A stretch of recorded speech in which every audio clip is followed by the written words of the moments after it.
Bismillahirrahmanirrahim. Assalamualaikum warahmatullahi wabarakatuh. Alhamdulillahirabbil alamin. Wassalatu wassalamu ala asyrofil anbiya'i wal mursalin wa ala alihi washabbihi ajma'in. Asyhadu an la ilaha illallah wa asyhadu anna Muhammadan abduhu wa rasuluhu alladzi la nabiyya wa la rasula ba'dahu. Alhamdulillah, kita panjatkan puji syukur kehadirat Allah Subhanahu wa taala. Shalawat dan salam kita sampaikan pada baginda Rasulullah Shallallahu alaihi wasallam, keluarga, sahabat dan juga umatnya kita semua hingga akhir zaman. Amin ya Allah ya rabbal alamin. Alhamdulillah, pada kesempatan pagi hari ini kita bisa bertemu, dan tentu salah satu makna pertemuan kita ini adalah untuk senantiasa mengartikulasikan gitu ya aspirasi-aspirasi yang terkait dengan kaum muslimin ya dan Islam itu sendiri, dan ini adalah bagian yang merupakan bentuk daripada kepedulian kita ya, kesadaran kita ya terhadap berbagai persoalan-persoalan yang terjadi ya di sekeliling kita begitu ya, sehingga dalam konteks ini alhamdulillah sekali lagi kita semuanya masih diberikan keistiqomahan ya, dan di channel kita yang tercinta ini ya tidak perlu kecil hati gitu ya, jadi tidak perlu juga kita baper gitu ya.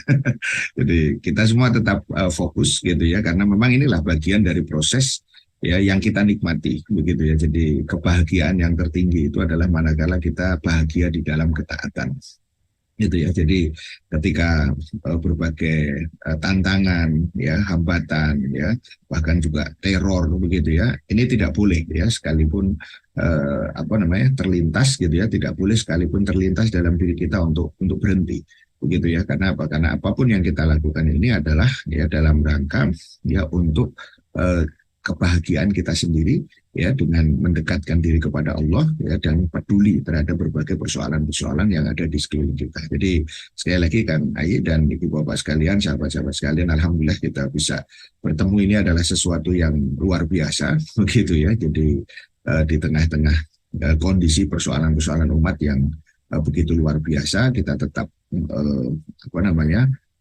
optimis gitu ya, kita tetap senantiasa ada di dalam satu kebersamaan begitu ya. Kemudian sholawat dan salam kita sampaikan pada baginda Rasulullah Shallallahu alaihi wasallam, keluarga, sahabat dan juga umatnya kita semua hingga akhir zaman. Amin ya Allah ya rabbal alamin. Pagi hari ini apa yang akan kita bahas ya, ini banyak yang kita bahas ini karena memang masalahnya juga banyak gitu ya. Ya mudah-mudahan ini walaupun nanti tidak semuanya, kita ingin sekali lagi memberikan wake up call gitu ya. Jadi banyak persoalan yang ada di sekeliling kita yang harus kemudian menjadi perhatian. Ya judulnya adalah ada apa di balik bendera Zionis di Bitung gitu ya. Ini penting sebenarnya, nanti sebenarnya juga tidak hanya di Bitung, tetapi kita angkat ini penting secara nasional ya, agar kita juga melihat bahwa dinamika-dinamika yang terjadi ya sebagai bentuk ya katakanlah cabang ya dari persoalan-persoalan utama terkait dengan Palestina itu ternyata teramplifikasi juga di sini gitu ya. Kemudian yang kedua kita kaitkan juga nanti dengan gencatan senjata yang sekarang ini terjadi, dan hari ini itu sebenarnya Kang Ayi dan juga Bapak Ibu sekalian itu harusnya sudah hari terakhir ya, karena Jumat, Sabtu gitu ya, Ahad ya, hari ini Senin kan, jadi 4 hari sebenarnya, dan kita harus tahu bahwa ini perlu kita angkat ya, karena setelah ini akan terjadi lagi gitu ya perang itu sendiri, karena pihak Zionis sudah jelas-jelas mengatakan ini hanya jeda saja begitu. Jadi tidak boleh kita membaca gencatan senjata ini sebagai sesuatu yang seolah-olah kemudian menjadi solusi.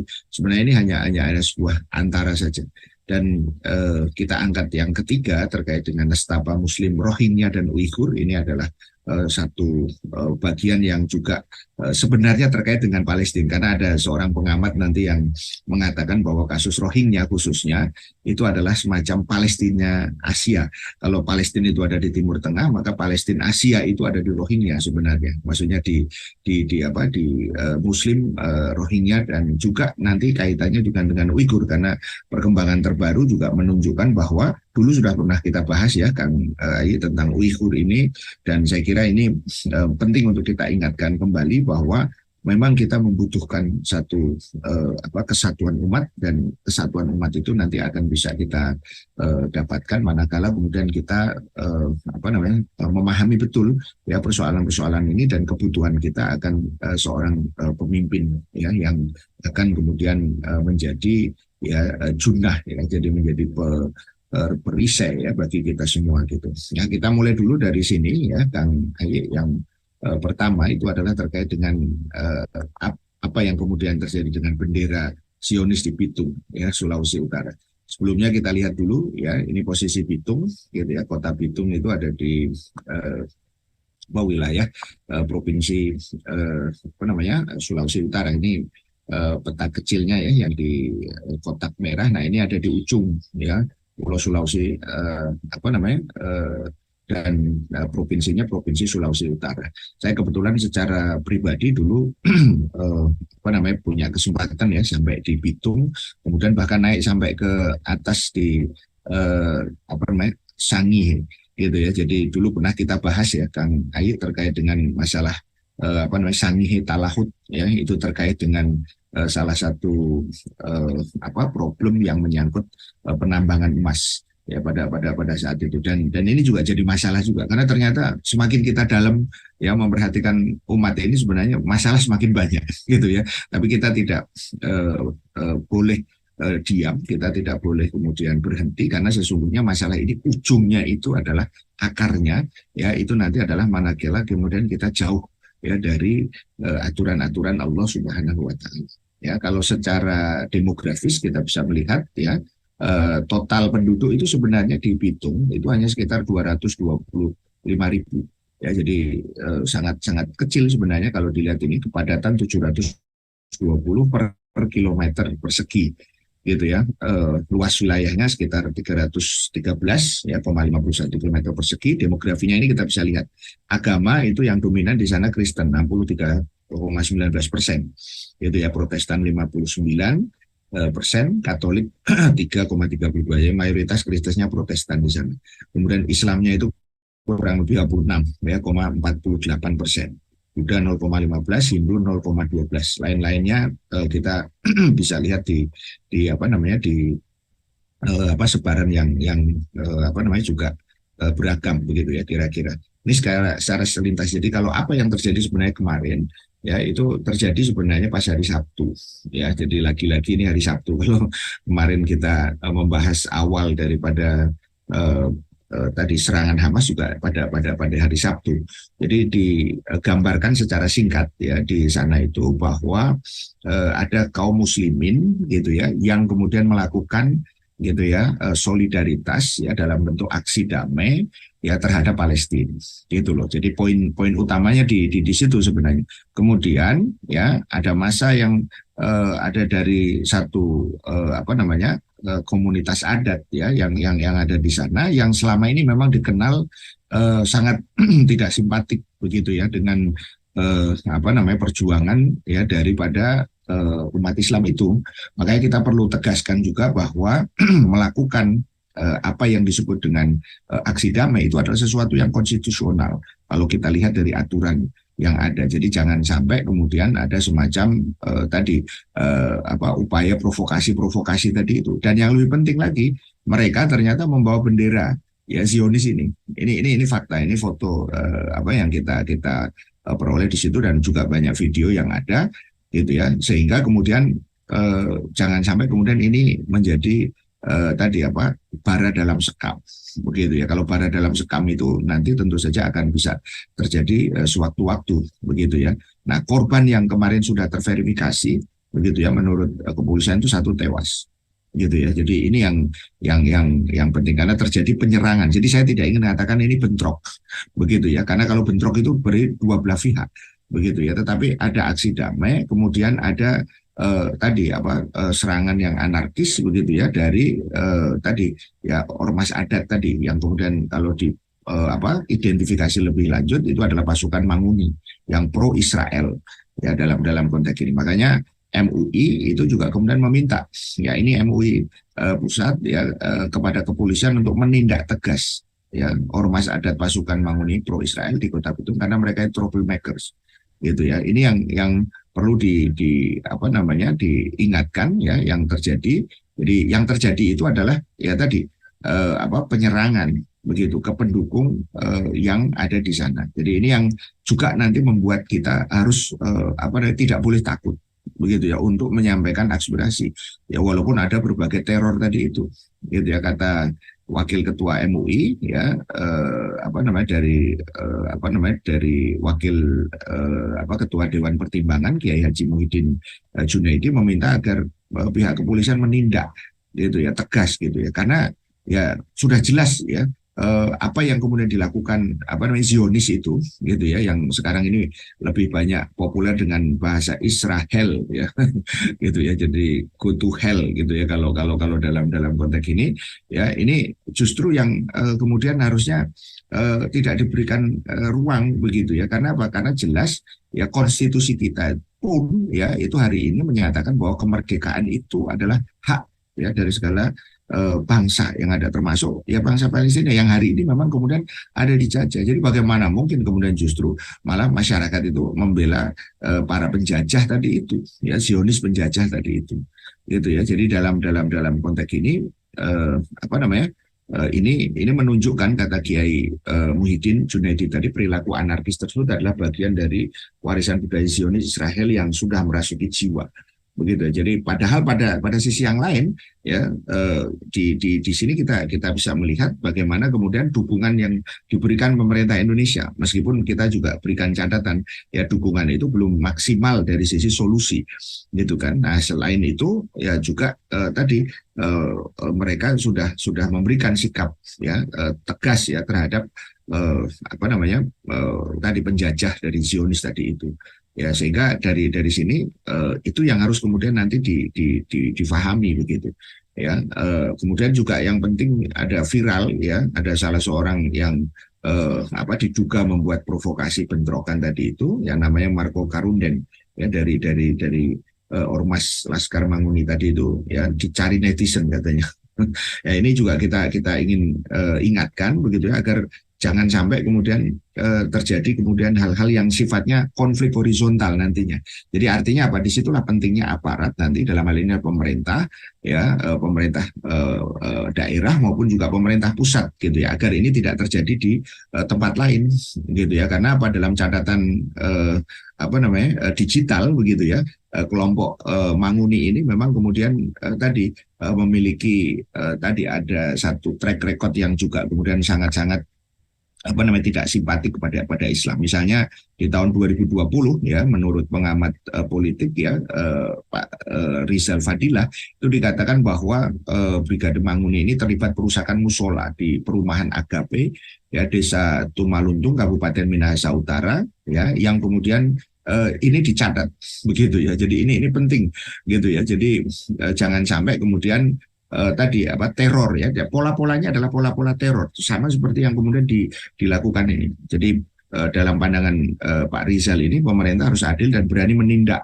begitu ya. Jangan hanya umat Islam yang dituduh intoleran gitu ya atau radikal gitu ya. Jadi jangan sampai kemudian apa namanya sebagai mayoritas sebenarnya umat Islam dapat berbuat jauh ya lebih gitu dari keadaan sekarang itu ini konteksnya ke tadi ya apa yang terjadi di kasus sebelumnya ya di 2020 ya terkait dengan perusakan musola begitu ya. Nah makanya ketika kemarin ada kesepakatan memang kemudian ada upaya cepat untuk mempertemukan kedua belah pihak begitu ya ada kesepakatan yang dibuat gitu ya. Yang pertama Kota Bitung itu dalam keadaan aman dan damai itu disepakati oleh para pemuka agama, kemudian menangkal berita hoax dan berita-berita yang memprovokasi.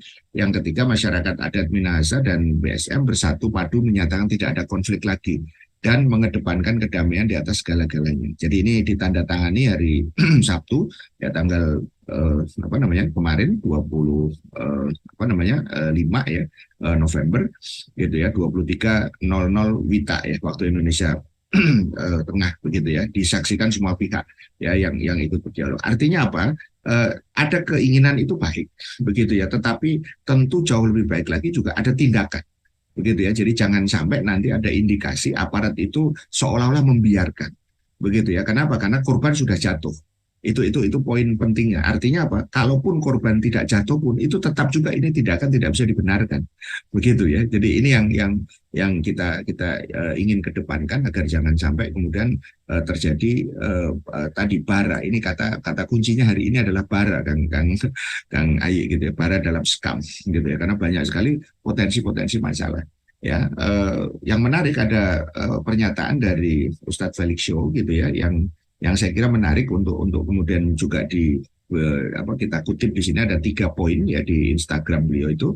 Yang pertama adalah bahwa aksi pengibaran bendera itu melanggar undang-undang ya, karena pengibaran itu secara hukum, secara emosi ya, secara provokatif maupun secara kemanusiaan tidak akan jahat ya, dari pengibaran itu sendiri. Jadi di saat Muslim ya dalam keadaan yang seperti itu justru malah mereka membawa bendera gitu. Itu secara hukum pun itu melanggar undang-undang. Ya, kemudian yang kedua adalah bahwa anarkisme yang dilakukan oleh oknum-oknum tadi pasukan Manguni di Bitung itu mewujudkan apa? Ideologi kebencian ya, dengan mengancam ya, bahkan kemudian menyiksa dengan senjata tajam. Jadi anarkisme mengerikan ini tidak boleh mendapat ruang.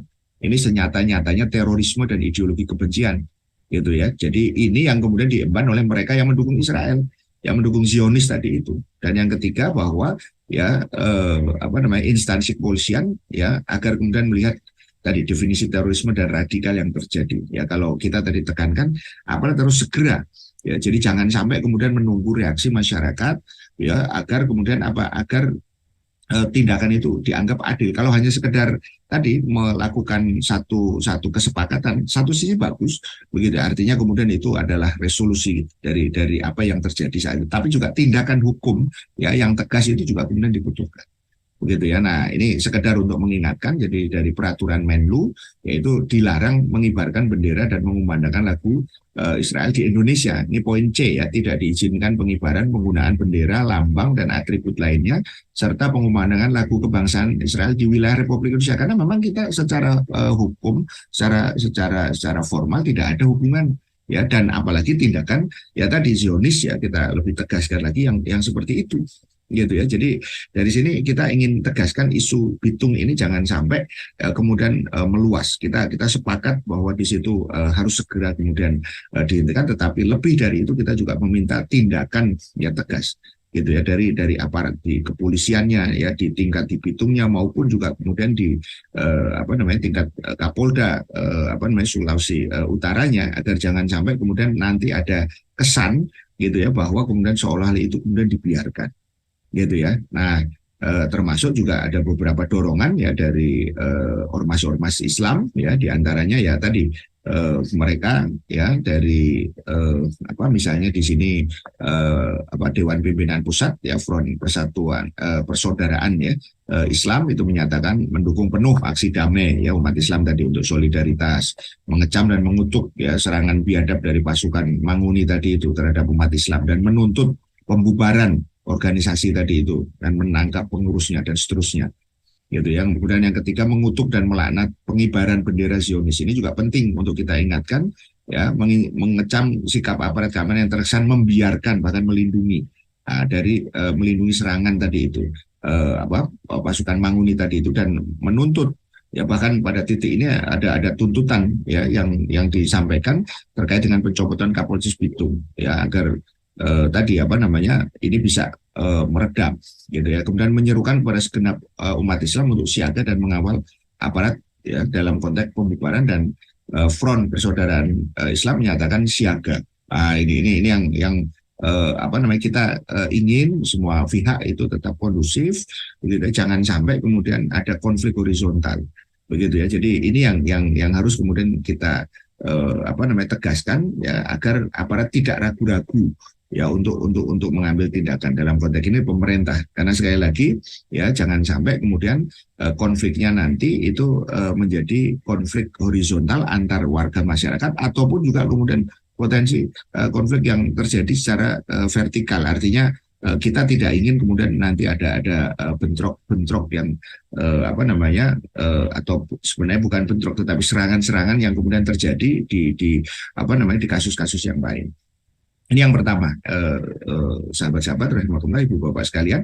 Kemudian fakta yang kedua kita lihat dari sisi gencatan senjata yang ada di Gaza. Ya, ini ada 5 poin ya terkait dengan gencatan senjata yang antara Zionis dengan Hamas itu apa namanya apa catat ya, setidaknya itu ada 5 poin gitu ya, setelah kemudian lebih dari 14.000 ya 854 ya orang itu kemudian tadi apa namanya meninggal begitu ya di pihak Muslim ya dalam konteks ini gitu ya. Nah, ini penting untuk kita beri catatan, jeda pertempuran ini yaitu disetujui usai Zionis dan Hamas itu melewati negosiasi alot ya, dan sangat rahasia yang dimediasi oleh Qatar ya dan dibantu oleh Amerika dan Mesir. Nah, ini makanya kita berikan catatan. Yang pertama itu adalah terkait poin penghentian ya. Jadi untuk menghentikan sementara selama 4 hari. 4 hari itu terhitung dimulainya ya itu adalah dari hari Jumat ya pukul 7 ya waktu setempat. Jadi kalau sekarang Jumat, Sabtu ya, Ahad ya, kemarin Senin. Itu hari ini sebenarnya adalah hari terakhir per 24.00 nanti gitu. Nah, kemudian yang kedua ada pembebasan ya sandera ya di sisi yang lain Israel ya atau Zionis meminta pembebasan setidaknya 50 sandera dari total 240 ya yang ditahan. Kemudian pembebasan ini meliputi perempuan, anak dan warga asing gitu ya. Kemudian Zionis juga sepakat membebaskan sekitar 150 warga Palestina yang selama ini ditahan, itu terutama tahanan perempuan dan anak-anak begitu ya. Jadi pertukaran itu dilakukan pada hari Jumat ya jam 16 sore waktu setempat gitu ya yang ada di sini. Nah, kemudian yang ketiga itu adalah ya penghentian aktivitas drone. Jadi penggunaan drone akan berhenti di utara Gaza, ya daerah utara selama 6 jam per hari antara jam 10 sampai jam 16 waktu setempat. Jadi Gaza Utara dan Selatan memang menjadi target ya dari gempuran Zionis tadi itu sejak agresi tadi itu. Kemudian yang keempat itu adalah membangun koridor aman. Jadi kedua belah pihak menjamin kebebasan bergerak di sepanjang jalan Solahuddin gitu ya, jalan yang biasa digunakan untuk evakuasi dari utara ke selatan. Nah, selain itu juga Hamas ya mengizinkan tim Palang Merah Internasional untuk menengok dan beri perawatan terhadap sandera, dan Hamas menyatakan 200 truk bantuan ya dan 4 truk bahan bakar akan diizinkan masuk ke Gaza setiap hari. Jadi selama 4 hari itu begitu ya. Dan yang kelima, perang berlanjut usai gencatan senjata. Nah, ini yang penting kita catat gitu ya. Jadi meskipun gencatan senjata disepakati, pihak Zionis menegaskan bahwa perang bakal kembali berlanjut. Ya, ini dinyatakan oleh Menteri Pertahanan mereka ya dengan menyebut jeda singkat ini akan dimulai kembali dengan intens, dengan penyandaran akan kembali dilakukan. Jadi jeda singkat pada akhirnya pertempuran akan berlanjut dengan intens dan kami akan menciptakan ya tekanan untuk membawa kembali lebih banyak sandera. Gitu ya. Jadi setidaknya 2 bulan pertempuran lagi ya diharapkan. Jadi ini yang saya maksud bahwa ini bukanlah solusi yang hakiki. Ini hanya sebuah fase antara saja yang terkait dengan upaya setelah kemudian terjadi penyerangan yang dilakukan oleh Hamas selama hampir 50 hari ya lebih gitu ya yang ada di situ. Nah, kemudian yang ketiga fakta yang kita ingin angkat itu adalah terkait dengan nestapa Muslim Rohingya dan Uighur. Ini yang juga penting untuk kemudian kita ingatkan bagaimana nestapa ini juga mendapatkan katakanlah jalan yang begitu panjang begitu ya terutama untuk Rohingya gitu ya. Apa yang penting kita ingatkan itu adalah adanya penolakan pengungsi Rohingya di Aceh gitu ya. Jadi ini dalam satu tulisan itu disebutkan bara ya lagi-lagi di balik penolakan pengungsi Aceh pengungsi Rohingya di Aceh. Ya ada seorang misalnya pengungsi yang mengatakan saya 11 hari di laut, makan sehari sekali. Coba kita bayangkan bagaimana kita kebayang dari saudara-saudara kita gitu ya. Jadi kalau hari ini kita masih bisa makan dengan baik apalagi 3 kali sehari begitu ya. Itu kan sesuatu yang sangat-sangat penting untuk kemudian kita syukuri. Di saat yang lain saudara-saudara kita yang kemudian disebut dengan stateless gitu ya. Jadi mereka tidak punya kewarganegaraan di mana gitu ya. Negaranya di mana mereka diusir Begitu ya. Jadi ini yang disebut oleh para sosiolog bisa memicu kekacauan dan mempertegas gesekan antara ya warga di masa depan. Jadi antara 2017 Kang Ayu dan juga Bapak Ibu sekalian sampai 2020 itu sudah ada gelombang pertama sebenarnya di Aceh khususnya dan itu diterima gitu ya. Nah, kemudian hari-hari ini itu kemudian eskalasinya juga kemudian tadi makin makin apa namanya meningkat begitu ya. Karena apa? Karena ya memang kondisi konflik mungkin lebih tepatnya tadi kezaliman yang dilakukan oleh pemerintah Myanmar ya terhadap warga negaranya mestinya itu terjadi gitu. Nanti kita akan lihat. Jadi seorang pengungsi misalnya di sini diceritakan yang akhirnya mendarat di PD ya Aceh mengaku khawatir dengan penolakan warga setempat. Ya, jadi ini sama-sama Muslim. Coba kita bayangkan gitu ya. Sama dengan kasus saudara-saudara kita di Palestina yang ditolak untuk mengungsi di apa namanya Mesir misalnya, atau kemudian di Arab Saudi misalnya, begitu kan? Atau kemudian di Yordan di berbagai tempat ya dalam konteks eskalasinya, begitu ya. Nah, maka pemerintah Indonesia itu menyerukan agar negara-negara yang meratifikasi Konvensi Pengungsi 1951 menunjukkan tanggung jawab lebih, gitu ya. Jadi ini yang menunjukkan saat ini Indonesia pun juga sebenarnya belum melakukan secara lebih gitu ya. Nah, digambarkan di sini dalam berita terakhir gitu ya, mereka itu ditolak, nggak boleh masuk. Maksudnya naik ke boat maksudnya ke kapal tadi itu kepada sejumlah pria yang kemudian kembali ke kapal kayu yang berjarak kira-kira 30 meter dari bibir pantai di Desa Ulemadon ke Kabupaten Aceh Utara. Jadi ini gambaran gitu ya, lebih dari 200 pengungsi ya di kapal tersebut itu ditolak saat memasuki Kuala Pawon, Kabupaten Biren. Gitu. Nah, meskipun menolak kedatangan pengungsi, ratusan warga sempat memberi bungkusan berisi makanan dan pakaian bekas kepada para pengungsi sebelum akhirnya mengusir mereka kembali ke kapal. Begitu ya, dan para pengungsi kembali melanjutkan perjalanan bertaruhnya. Ya, di situ terlihat pengungsi itu kemudian berdesakan, ya berjubel dan menatap dengan wajah sedih ke daratan. Sebagian dari mereka itu adalah perempuan dan anak-anak. Jadi dalam perkembangan terbaru kita bisa update 3 perahu yang berisi lebih dari 500 pengungsi Rohingya mendarat di provinsi paling barat di Indonesia hari Ahad 19 November ya kemarin, jadi pekan yang lalu gitu ya. Kemudian satu perahu telah tiba di Kabupaten Biren di Provinsi Aceh dengan 256 di dalamnya, sementara setidaknya kapal lain yang memuat 239 etnis Rohingya tiba di wilayah Pidi di Aceh, dan sebuah perahu yang lebih kecil membawa 36 orang tiba di Aceh Timur. Jadi ini gelombang pengungsi yang kemudian memang mereka merasa tidak aman ya dalam konteks kondisi yang ada. Ya, ini yang perlu kita ingatkan, bagaimana kemudian jangan sampai ini menjadi sesuatu yang juga terjadi di apa namanya di apa saudara-saudara kita yang lain. Ini dalam satu tulisan disebutkan Rohingya manusia tanpa negara, jadi stateless.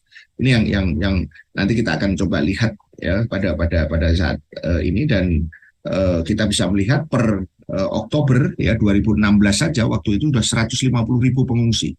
Begitu ya.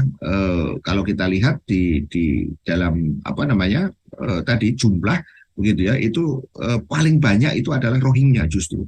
Jadi ini yang seolah-olah terlupakan, Kang Ayi dan juga Bapak Ibu sekalian, begitu ya. Jadi 135.000 itu berasal dari Myanmar. Jadi dari 150.000 pengungsi 2016 itu, ya 135.000-nya itu dari Myanmar. Begitu ya. Jadi kalau saudara-saudara kita di Palestina juga mengalami kondisi yang sama, di sini juga kemudian mereka sama dalam kondisi yang apa namanya tidak jauh beda. Itu makanya kemarin disebutkan tadi, yang saya sebutkan itu adalah semacam Palestina Asia. Gitu. Kalau di sana Palestina di Timur Tengah konotasinya, gitu. Walaupun itu masih masuk Asia juga sebenarnya ya. Timur Tengah itu kalau dilihat dari wilayah ya yang ada di situ. Jadi dari sini kita nanti akan update begitu ya. Di sini kita misalnya dapatkan data bahwa kedatangan mereka itu sebenarnya ya itu sudah dari sejak lama sebenarnya, apa namanya Kang Ai dan Bapak Ibu sekalian ya, yang itu sudah sebenarnya apa namanya dimulai dari sejak ya tahun 1055. Jadi agama Islam itu sudah masuk ke Myanmar ya itu dari tahun 1055. Jadi sekarang ini kan 2000 ya 23 gitu ya. Jadi kalau kita lihat dari sisi ini kan sudah sudah sangat-sangat lama di sana gitu ya. Jadi mereka yang beragama Islam ini mendarat di delta sungai ya Aye Yarwadi ya semenanjung Tanin Taryi ya di daerah Rakhine gitu ya. Nah itu sudah dicatat dan di situ terdiri dari keturunan ya yang ada di Myanmar saat ini itu ada di keturunan Arab, Persia, Turki, Mur gitu ya, Pakistan dan Melayu gitu. Nah, dalam konteks ini kita nanti akan update di bagian sejarah ya yang kita lihat dulu di sini beberapa foto. Coba ini kita bayangkan kalau kita ada di dalamnya. Ya, kita bayangkan atau saudara-saudara kita ada di sini. Dan memang faktanya ini saudara-saudara kita Muslim gitu ya. Jadi bukan karena kebangsaan. Nanti kita akan ingatkan kembali tentang masalah ini. Kemudian coba kita bayangkan ini foto dari atas kapal maksudnya yang ada di situ. Bagaimana kemudian mereka tidur seperti ini? Layakkah? Tentu kita bisa menjawab tidak. Begitu ya. Kemudian ini yang kita bisa lihat dari mereka yang berusaha turun ini masih di bibir pantai. Coba kita lihat ini aja setengah badan orang dewasa. Ini di sini padahal ada anak-anak, ada perempuan dan seterusnya ya yang ada di situ.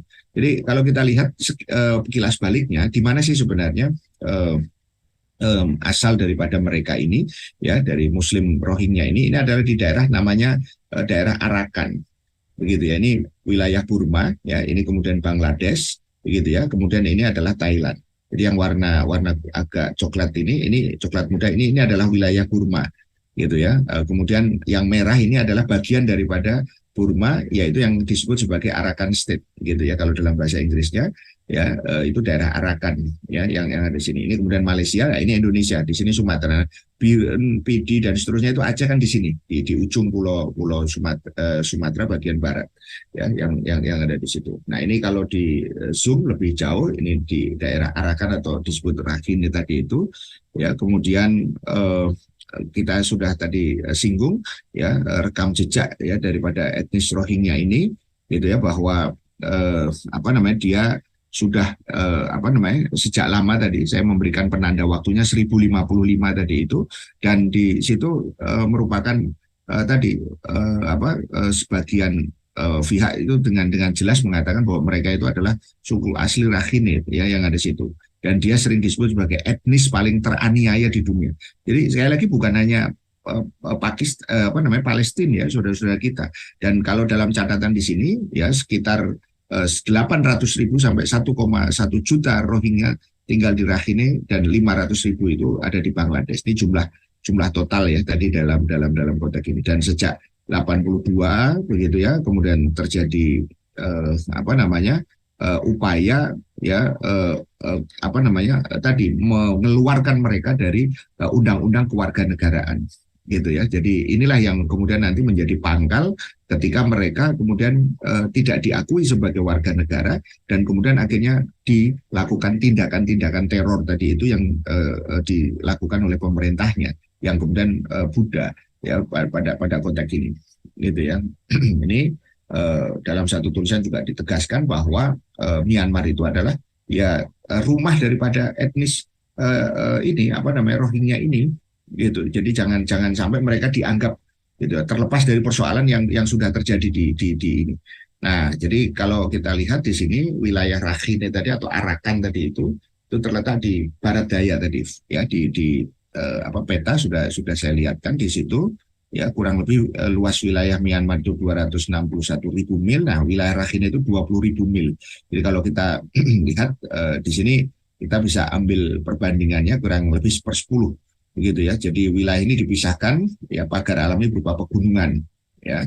Kemudian jumlah penduduk Myanmar sendiri 50 juta ya, 15% itu Muslim yang mayoritasnya adalah orang-orang Arakan tadi itu. Nah, 70% ya daripada Arakan ini Muslim, sisanya adalah Mak ya, ada orang-orang Mak, orang-orang yang kemudian juga beragama Buddha. Dan Myanmar ini kita tahu ya wilayah yang terdiri dari banyak suku ya, lebih dari 140 suku, dan menghuni wilayah bekas koloni Inggris. Ya, suku mayoritasnya itu adalah Bamar atau Birma gitu ya. Nah, suku ini adalah suku kasta pertama memegang pemerintahan. Nah, ini yang kemudian nanti menjadi inti daripada konflik itu ya. Kemudian dulu nama wilayahnya adalah Burma ya, karena mengacu pada Birma tadi, kemudian diganti Myanmar Nah, kasta kedua itu adalah tadi suku Shan, Kachin, Chin, Kayah, Mak, dan umat Islam dari suku Rohingya tadi itu. Jumlah kasta kedua itu kurang lebih 5 juta ya dari total yang ada di sini.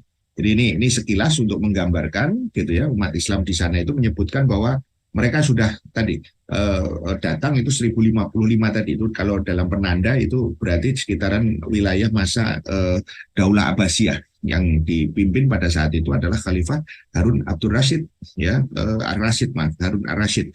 Jadi kaum muslimin tiba di sana melalui jalur perdagangan dengan cara damai begitu ya, dan kemudian semakin terkonsentrasi jadilah kemudian mereka sebuah wilayah Islam begitu. Itu yang kemudian terjadi atau berlangsung 3,5 abad ya, dipimpin oleh 48 raja antara 1430 sampai 1784. Nah, banyak peninggalan umat Islam yang terwarisi di wilayah tersebut. Ya, ada masjid, madrasah, gitu ya, yang terkenal misalnya Masjid Badr di Arakan dan Masjid Sindihan ya dibangun tahun 1430. Nah, pada tahun 1784 Arakan ini diserang oleh Raja Buddha dari suku Birma tadi itu, ya, yang namanya Bodau. Ya, Paya ya pada saat itu, ya kemudian dia menggabungkan wilayah Arakan agar Islam tidak berkembang ya di wilayah itu. Ya, singkat cerita mereka juga melakukan tadi ya upaya teror tadi ya, para ulama dai dibunuh gitu ya, Buddha dari suku Birma kemudian mengintimidasi dan menjarah harta mereka, juga memprovokasi ya kaum yang non Rohingya tadi itu untuk melakukan yang sama, berlangsung selama 40 tahun sampai kedatangan Inggris. Nah, Inggris tahun 1824 itu menguasai Burma. Kemudian Inggris menggabungkan wilayah itu dengan persemakmurannya di India. Tahun 1937 Inggris memisahkan Burma dan wilayah Arakan tadi itu dari India. Maka Burma itu menjadi wilayah kerajaan Inggris tersendiri yang bernama Burma Britania. Jadi tidak bernaung lagi dulu bersama dengan India. Nanti kita tahu kan India itu dipecah lagi, ada Pakistan. Pakistan kemudian nanti split lagi, ada Bangladesh. Nah, tahun 1942 bencana besar itu menimpa kaum muslimin Rohingya. Orang-orang Buddha Mak membantai mereka dengan dukungan senjata dan materi dari saudara Buddha mereka, suku Birma dan suku lain. Ya, lebih dari 100.000 muslim tewas. Sebagian besar mereka wanita, orang tua, dan anak-anak. Gitu ya. Jadi dalam konteks ini kita bisa membayangkan tahun 1942 itu. Ya, 47 ya Burma itu kemudian mempersiapkan tadi deklarasi kemerdekaan, gitu ya. Kemudian semua diundang kecuali umat Islam. Ini yang saya ingin katakan, diskriminasi itu dari sejak awal. Nah, tahun 48 ya ini persis waktunya hampir sama itu ya dengan Zionis ya, waktunya ya, kalau Zionis itu bulan Mei itu tahun 48, Inggris memerdekakan Burma secara penuh ya, disertai syarat-syarat masing-masing suku memerdekakan diri dari Burma apabila mereka menginginkan. Namun suku Burma menyelisih poin perjanjian itu. Mereka tetap menguasai wilayah Arakan dan tidak mendengarkan suara Muslim, Rohingya, dan Buddha Mak yang ingin merdeka. Mereka kemudian melakukan intimidasi ya, terhadap kaum muslimin tadi itu. Bagaimana caranya? Ya, ini terjadi ketika kudeta Jenderal Nevin ya tahun 62 ya, itu mengalami bentuk kezaliman dan luar biasa, dibunuh, diusir, ditekan hak-haknya, tidak diakui sebagai warga negara. Mereka disamakan dengan orang Bangladesh dalam agama, bahasa, dan fisik. Jadi apa yang dilakukan? Satu, menghapuskan identitas Islam dan pengaruhnya. Ini kudeta militernya. Ya, hal itu dilakukan dengan cara tadi menghancurkan peninggalan Islam, menghancurkan madrasah, masjid. Jadi kalau hari ini mereka itu keluar, ya itu memang ya dipaksa keluar sebenarnya, karena tentu tidak ada yang ingin meninggalkan tanah airnya kalau tidak ada kondisi yang sangat-sangat kemudian genting begitu. Yang kedua ada upaya burmanisasi. Nah, ini juga sama nanti kasus kedua dengan Uighur, gitu ya, meleburkan ajaran Islam dan menghilangkan identitasnya dalam masyarakat Buddha. Kita tahu kemarin kan ada berita terbaru bagaimana Xi Jinping itu berusaha membuat perpaduan antara tadi Islam dengan tadi Cina, gitu kan. Ini juga tindakan yang sangat-sangat kurang ajar begitu ya yang ada di situ. Nah, umat Islam diusir dari kampung mereka, tanah kebun mereka dirampas, kemudian orang-orang Buddha menguasai dan membangunnya dengan harta yang berasal dari kaum muslimin. Ini persis sama dengan kasus Palestina ya. Mereka awalnya itu datang gitu ya, orang-orang Yahudi itu diterima dengan baik, tapi kemudian ternyata tadi susu itu dibalas dengan racun begitu ya. Nah, kemudian bentuknya juga tadi kalau tidak dikuasai itu dalam bentuk barak militer tanpa kompensasi apapun. Bagi yang menolak, tebusannya nyawa. Ya, ini militer fasis yang tidak mengenal belas kasihan. Jadi ini penting gitu ya. Dan nanti belakangan kita tahu Aung San Suu Kyi ya, tokoh yang dikenal sebagai penerima Nobel perdamaian pun diam, tidak melakukan apapun, begitu ya. Kalau kemudian kita merujuk dari sikap itu. Nah, yang penting untuk digarisbawahi ini itu adalah apa yang kemudian terjadi dalam bentuk pengusiran dan diskriminasi dari wilayah Myanmar secara berkesinambungan. Tahun 62 tadi mengusir 300.000 orang Arakan tadi ke wilayah Bangladesh dari militer fasis tadi ya, Nevin tadi. Tahun 78 lebih dari 500 muslim diusir ya, dengan tekanan tentu saja. Hampir 400.000 dari mereka, dari 100.000, maaf, dari 500.000 jadi 100.000 kurang lebih ya, itu tersisa. Yang 400.000 mereka tewas ya, termasuk orang tua, wanita, anak-anak. Tahun 88 150.000 kaum muslim diusir lagi ya, untuk membangun desa mereka sebagai tempat percontohan. 1991 hampir 500.000 orang muslim diusir. Ya, ini karena hukuman atas kemenangan partai oposisi. Jadi partai oposisinya menang karena mendapatkan suara dari umat Islam, dan kemudian hasil pemilu juga dibatalkan. Ya, ini yang paling pokok, membatalkan hak warga negara umat Islam. Ini yang paling zolim. Ya, mereka kerja kepaksa dengan tanpa mendapatkan makanan, minuman, dan transportasi. Umat Islam dilarang mendapatkan pendidikan yang layak, gitu ya. Kemudian secara umum tidak boleh menjadi pegawai negara atau pegawai negeri kalau di sini. Ya, jika ada pun tidak mendapatkan hak secara penuh, dilarang melakukan perjalanan ke luar negeri walaupun untuk beribadah haji. Hanya diperbolehkan pergi ke Bangladesh dengan ketentuan waktu yang terbatas. Coba, ini betapa zolimnya kan sudah sangat-sangat luar biasa. Ya, tidak kalah dengan tadi Zionis. Ya, jadi negara-negara yang seperti ini, gitu ya. Jadi ini bentuk yang ketiga. Yang bentuk yang keempat itu diskriminasi dalam ekonomi, dibebani pajak yang tinggi, dikenakan banyak denda, dipersulit dalam konteks perdagangan, begitu ya, dan seterusnya. Dan ini bertujuan agar mereka terus miskin jika tidak bisa melakukan apapun.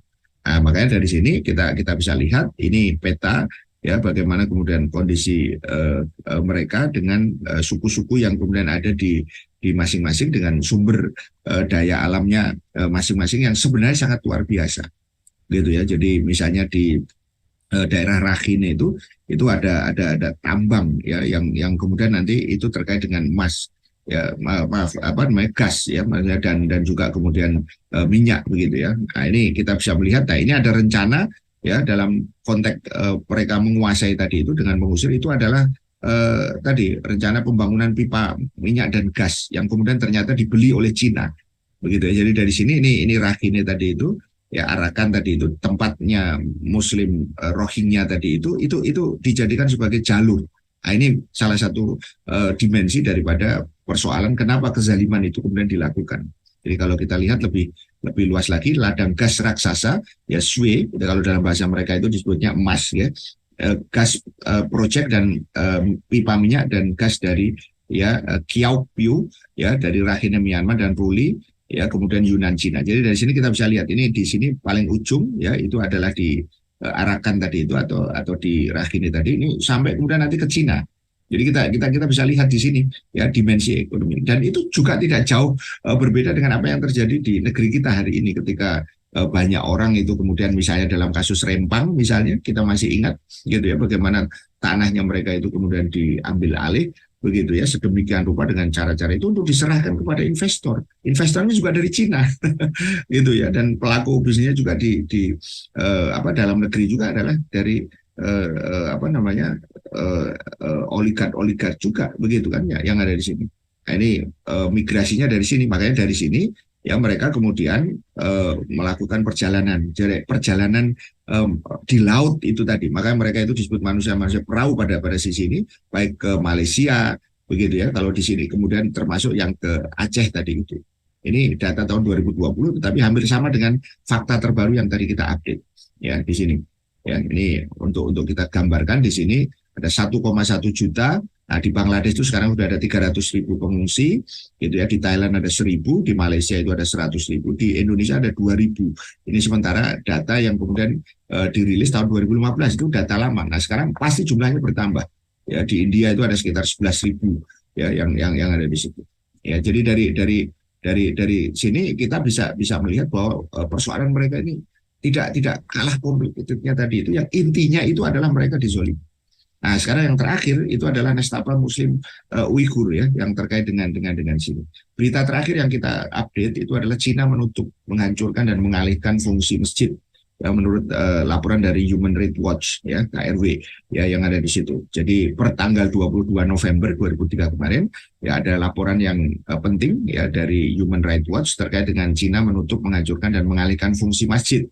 Begitu. Ini adalah upaya sistematis ya untuk mengekang praktek agama Islam. Itu yang nanti disebut dengan sinisisasi gitu ya. Jadi kalau bahasa sederhana itu bagaimana menjadikan Muslim tadi itu selaras dengan kepentingan mereka sebagai negara yang menganut komunisme tadi itu gitu. Nah, ada sekitar 20 juta Muslim ya di Cina begitu ya, dan kemudian pengamat mengatakan bahwa telah terjadi eskalasi tindak kekerasan terhadap organisasi agama dalam beberapa tahun terakhir gitu ya. Jadi penutupan, penghancuran dan alih fungsi oleh masjid oleh pemerintah Cina adalah bagian dari upaya sistemik untuk mengekang praktek Islam di Cina.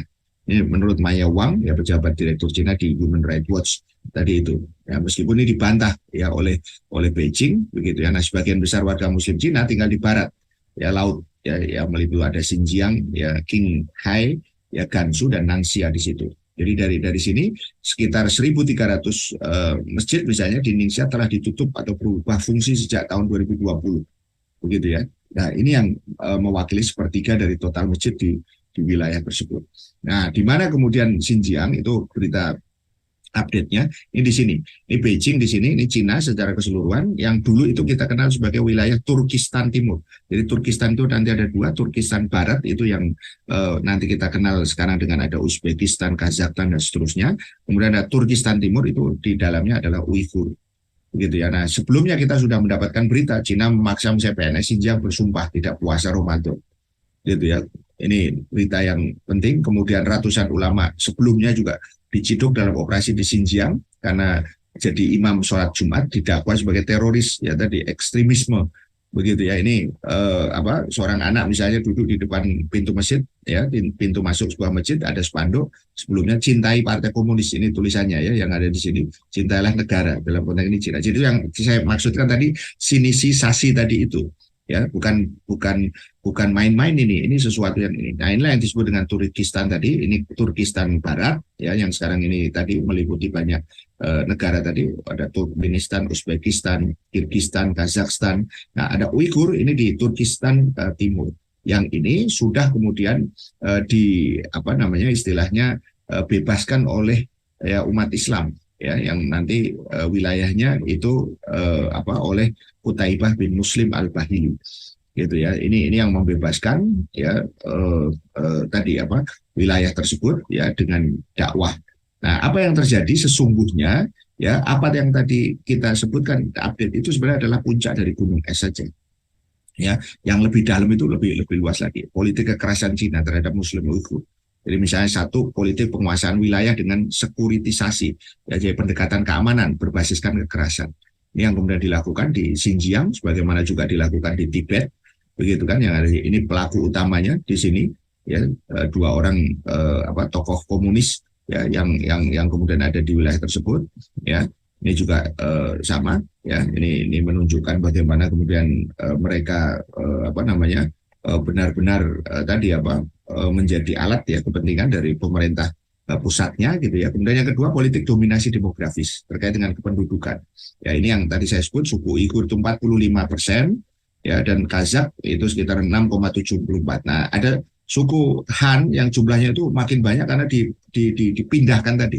Ini persis sama dengan politik demografinya Zionis tadi itu.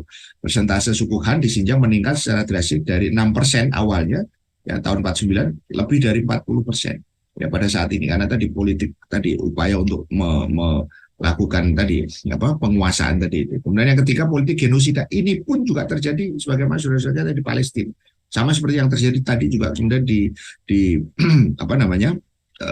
Arakan tadi itu. Jadi pelumpuhan dengan kekerasan dan penghilangan identitas. Lebih dari 1 juta orang dikirim paksa ke kamp deradikalisasi. Kemudian 3A-nya untuk orang dewasa, ya mereka dikirim paksa ke kamp cuci otak untuk mengubah keyakinan mereka. memaksa mereka setia pada partai komunis dan murtad dari Islam, penangkapan dan pemenjaraan para imam ulama dengan dalih ekstremisme dan kerja paksa di ladang kapas. Ini yang kemudian terjadi. Ini sudah diverifikasi. Ini kam penahanannya. Ya, ini foto yang paling ikonik ya dalam pengertian ini yang menunjukkan betapa kemudian kejahatan itu kemudian nyata sebenarnya. Ya, bagaimana mungkin ini disebut sebagai apa yang mereka sebut pendidikan ulang gitu ya, yang ada di mana kemudian barak-baraknya sudah kita bisa lihat ini sebagaimana kayak militer. Di sini ada penjaga tentara-tentara yang ada di situ. Nah, ini sekilas ini kita ingatkan kembali ada komplek kamp khusus etnis Muslim itu di sini ya, yang disebut sebagai camp reedukasi tadi, pembelajaran ulang gitu ya. Ini yang tadi persis sama dengan Zionis itu ya. Jadi dia melakukan perang media kemarin itu menyebut Hamas itu teroris dan seterusnya. Ini salah satu alumninya yang berhasil keluar. Saya pernah mengalami saat kunjungan, kami harus tampil ceria ini. Bahkan mereka mengatakan saya ini terpapar ekstremisme gitu. Dia dipaksa dengan kondisi ini untuk mengakui bahwa dia itu ekstrim memang. Kami ingin dibuat istilahnya tidak ekstrim begitu kan. Kemudian ketika laporan BBC ini dibuat ya, itu didampingi oleh wakil pemerintah yang melakukan pengawasan dengan ketat. Ini bendera Cina, ini proses mereka mendapatkan materi tadi deradikalisasi gitu ya, itu yang intinya itu adalah tadi membuat mereka menjadi komunis begitu ya. Mereka dipaksa untuk belajar bahasa Mandarin, kemudian belajar hukum dan ideologi yang berlaku Cina. Dan pria ini menulis saya cinta partai komunis begitu ya. Mereka dilarang untuk keluar dari kamp tanpa izin. Mereka mengklaim ulang, kenapa Anda bilang ini tempat penjara, ini sebuah fasilitas pendidikan, kata salah seorang orang yang mengelola di sini. Kemudian mereka menganggap ya ini adalah pencegahan kriminal. Jadi bagaimana perilaku mereka itu. Ya, terus kemudian ini kerja paksa tadi ini kamp pendidikan ulangnya tadi ini pabrik tadi kapas tadi itu. Ini yang beberapa gambaran gitu ya. Nah, untuk orang dewasanya 3B, untuk wanita tadi, untuk laki-lakinya memaksa sterilisasi rahim. Kemudian melakukan pemaksaan untuk menikah dengan suku di luar mereka, ya suku Han dalam hal ini, kekerasan seksual. Ya ini dipaksa ya untuk memasang tadi alat kontrasepsi tadi itu untuk menekan populasi begitu ya datanya, kemudian dipaksa menikah dengan pria yang kafir begitu ya, kemudian juga dugaan pemerkosaan sistematis terhadap perempuan mereka. Nah, di sini penting kita ingatkan kembali bahwa ini sedang dan terus berlangsung ya sampai hari ini. Kemudian 3C untuk anak-anak, memisahkan mereka dari keluarga, mengajari bahasa Cina bukan bahasa ibu. Ya bahasa Uighur ya yang ada di situ, dengan kemudian bentuk asrama-asrama tadi itu begitu ya. Jika dari sini kita bisa melihat secara nasional angka tadi prasekolah itu hanya 8%, di Xinjiang itu 82%, di Uighur khususnya itu 148%. Jadi maksudnya mereka itu dipisahkan agar kemudian nanti mereka sudah bisa indoktrinasi dari sejak kecil gitu ya. Ini beberapa bentuk taman kanak-kanak tadi itu yang diantaranya misalnya 700 anak ya di dalamnya tadi, 80%-nya dari kelompok minoritas di Xinjiang. Nah, ini foto-foto udaranya kita bisa melihat bagaimana mungkin taman kanak-kanak itu seperti ini. ini membuat taman untuk siapa sebenarnya begitu. Dan kemudian yang keempat, teror dan intimidasi bagi mereka yang berani bicara. Ya, ini yang mereka di luar negeri karena mereka melakukan pembelaan. Ya, bahkan kemudian ada seorang yang namanya Kel Bidur Sedik ya, dia diancam ya ketika dia ada di luar negeri tadi itu ya, dia mengatakan kamu harus ingat ya semua keluarga dan saudara kamu ada di sini. Nah, gitu. Jadi bahasa-bahasanya bahasa teror ya yang ada di situ, termasuk juru bicara Kemenlu Cina waktu itu ya, Wang Wenbin, yang memperlihatkan foto saksi yang dia anggap pengkhianat gitu. Nah, tapi mereka terus berani bicara gitu ya. Jadi terus, dan ini harus kemudian kita dukung.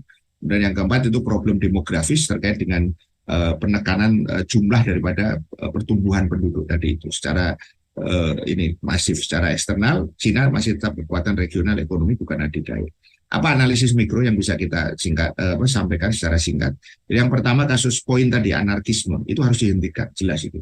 Ya, yang kedua, aparat kepolisian harus tegas. Sekali lagi kita ingatkan, Itu bahkan tadi kan sudah ada tuntutan pencopotan bahkan ya kalau mereka kemudian malah diduga membiarkan dalam menindak para pelaku ya, jadi tanpa pandang bulu gitu ya. Jadi ini yang ingin ditegaskan dalam kasus tadi secara mikro. Kemudian secara mikro dalam konteks gencatan senjata jangan membuat Gaza terlena. Ingat tadi apa yang disampaikan dari Menteri Pertahanannya mereka. Yang jelas-jelas setelah hari keempat, ya, hari ini keempat kan hari ini nih, hari keempat hari Senin gitu ya, per 24.00 itu pasti akan terjadi lagi nanti. Kita bisa prediksikan. Karena bahwa watak jahat Zionis itu sudah terbukti. Ya gitulah. Jadi tidak boleh kemudian ini menjadi semacam tadi apa semacam tadi rehat gitu ya. Tidak begitu ya, walaupun itu tadi ada kesepakatan. Kemudian yang ketiga terkait dengan Muslim Rohingya tadi, jangan usir para pengungsi Muslim Rohingya tadi itu ya, dari Aceh maupun dari tempat-tempat yang lain. Mereka itu manusia gitu ya. Jadi kita kebayang kan bagaimana kemudian kalau kita diusir.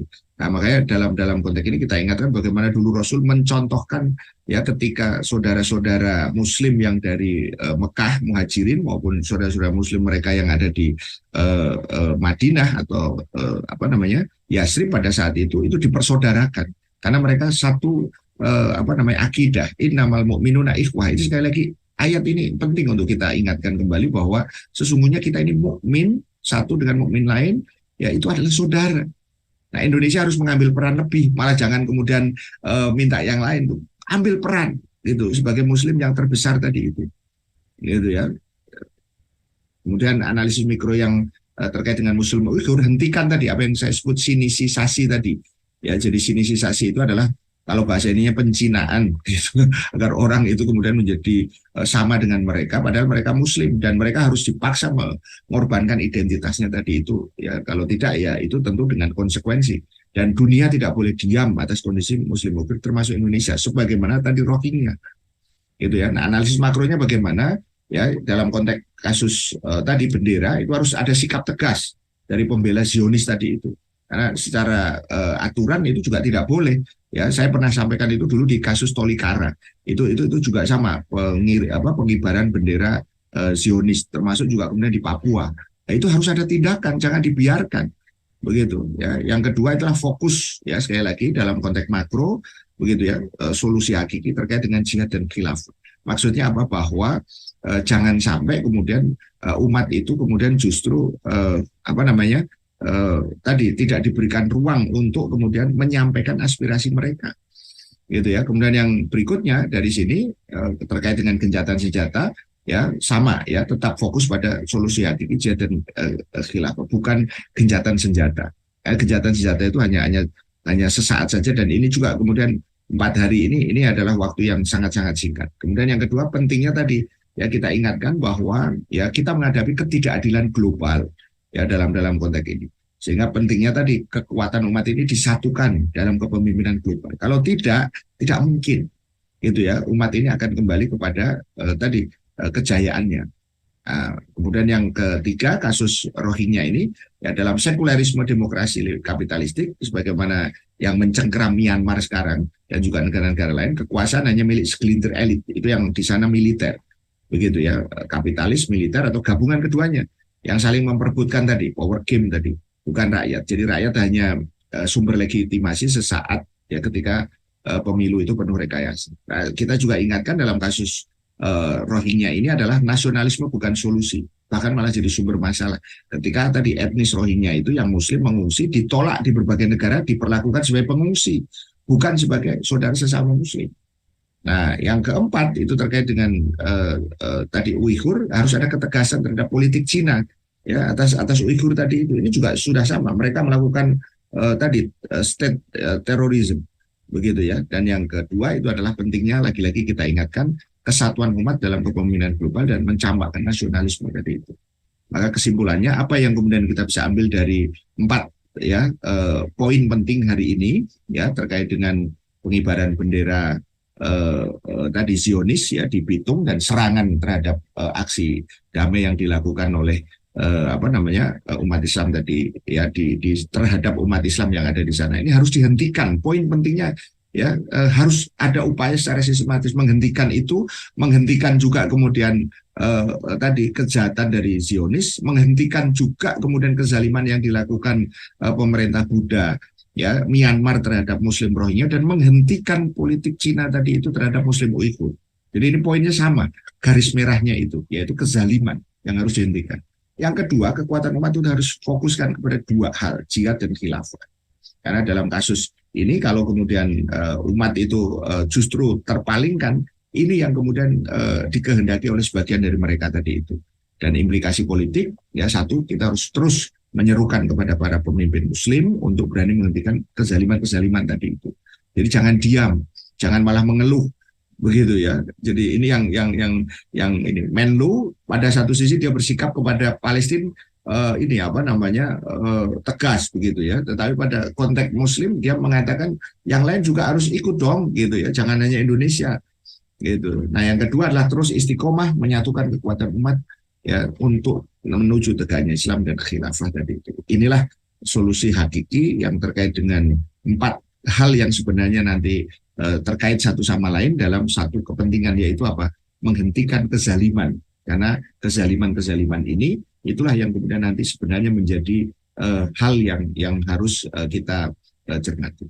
Saya kira itu Kang Ayi untuk sebagai pengantar ya dari empat hal ini. Mudah-mudahan ini membuka kembali bahwa persoalan kita bukan hanya di Palestina, tetapi kita juga memberikan perhatian bahwa Palestina memang menjadi fokus kita saat ini, tetapi jangan lupa ada Muslim Rohingya tadi, ada kemudian juga Muslim Uighur, dan di dalam negeri dalam konteks tadi apa cabang persoalan itu juga kemudian ada sudah muncul tadi bibit-bibit konflik ya horizontal yang harus kemudian diwaspadai, dan di sini dibutuhkan ketegasan pemerintah beserta aparatnya, jangan sampai kemudian aparatnya justru terkesan membiarkan ya kezaliman itu. Terima kasih. Assalamualaikum warahmatullahi wabarakatuh. Waalaikumsalam warahmatullahi wabarakatuh. Terima kasih kepada guru kita yang sudah menyampaikan materinya yang cukup panjang tadi disampaikan terkait dengan tema yang dibahas pada kesempatan kali ini.